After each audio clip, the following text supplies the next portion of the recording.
This program contains graphic images. Parental discretion is advised. Novo Nordisk is proud to present the following D-Life TV special, presented with limited commercial interruption. I remember my first shot of insulin. I was 17. I had felt horrible for months, and when I went into the hospital, they gave me a shot of this mysterious something. And an hour later, I went up to the nurse and I said, "Whatever that is that you gave me, I want that." But 100 years ago, diabetes was a swift, brutal death sentence. Imagine a fatal disease with no real treatment and a life expectancy of as little as 3 weeks upon diagnosis. The discovery of insulin is truly one of the greatest achievements in modern medicine. And as you'll see, it's also one of the most compelling human dramas of our time.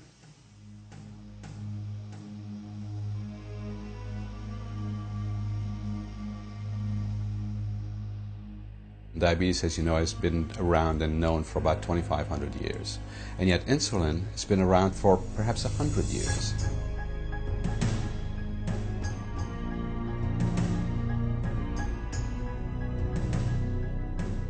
It's a disease where your pancreas dies and it doesn't make insulin anymore. There was no way of recovering from diabetes, so I was very fortunate that insulin was discovered.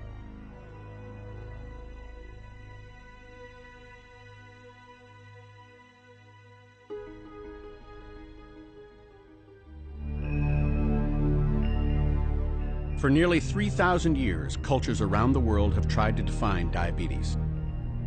All sorts of names describe the condition that left patients emaciated, unable to process food or drink. Regardless of name, diabetes held one reality: a certain early and painful death for the person afflicted. It was a pretty frightening and pretty clearly recognizable disease, and it was also a disease that until the 19th century physicians could do nothing about. Put that in perspective, a disease that's been around for 2,000 to 3,000 years, and yet most of what we know about both what diabetes it is and how we treat it has occurred over the past 100 years. So the advances over the past 100 years have been phenomenal.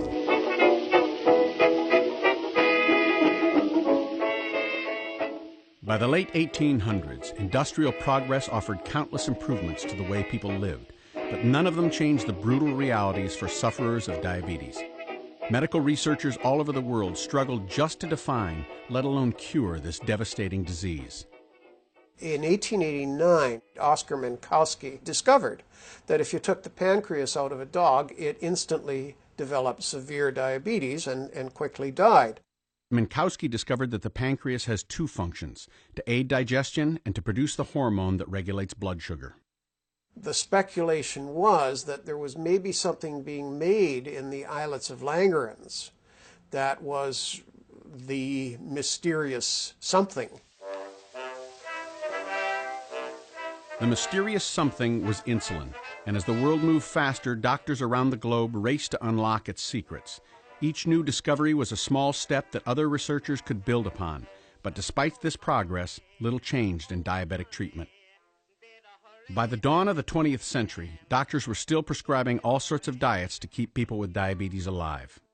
Gradually it was realized that the key to dieting for diabetes was simply total calorie control, and that if you couldn't burn up normal amounts of food, you should only be given as much food as you could burn up. And according to the leading diet therapist at the time, Dr. Frederick Allen, if you had diabetes, you could only burn up 800 to 1,000 calories a day for 6 days and even less on the 7th. Dr. Allen talked about it as an undernutrition approach. The patients talked about it as starvation.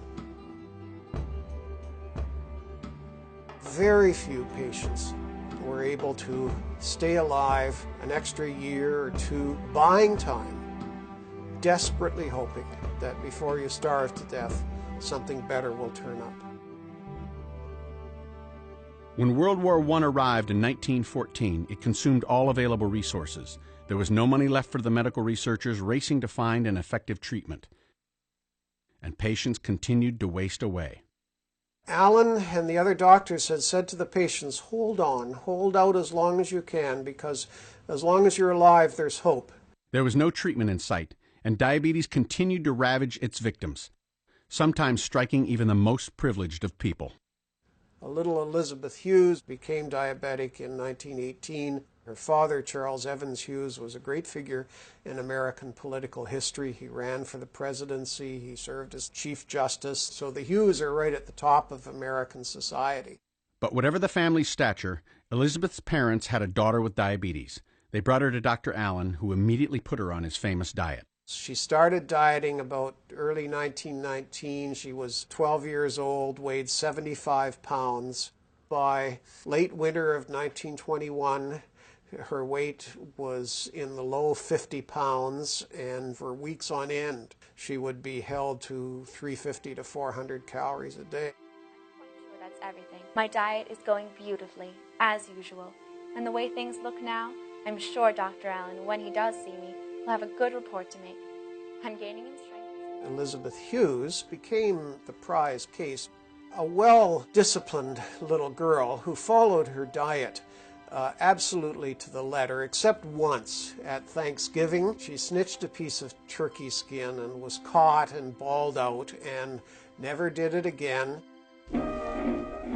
Nobody would have guessed that Elizabeth's strength and spirit would keep her alive through the end of the war, but it did. Now she and countless other diabetes sufferers prayed for a medical miracle to emerge. In the summer, I believe, of 1921, she resolved that she would not lose the ability to walk, no matter how weak and thin she got. My muscles are very weak, but I practice steps and take exercise every day to help that now. And At the end of 1921, she was still able to walk, even though by this time she was little more than a living human skeleton. At the same time, a Canadian surgeon named Fred Banting was returning from the war. He was 30 years old, broke, had never even treated anyone with diabetes. But a strong will, big dreams, and destiny would intertwine he and Elizabeth, forever changing the course of modern medicine.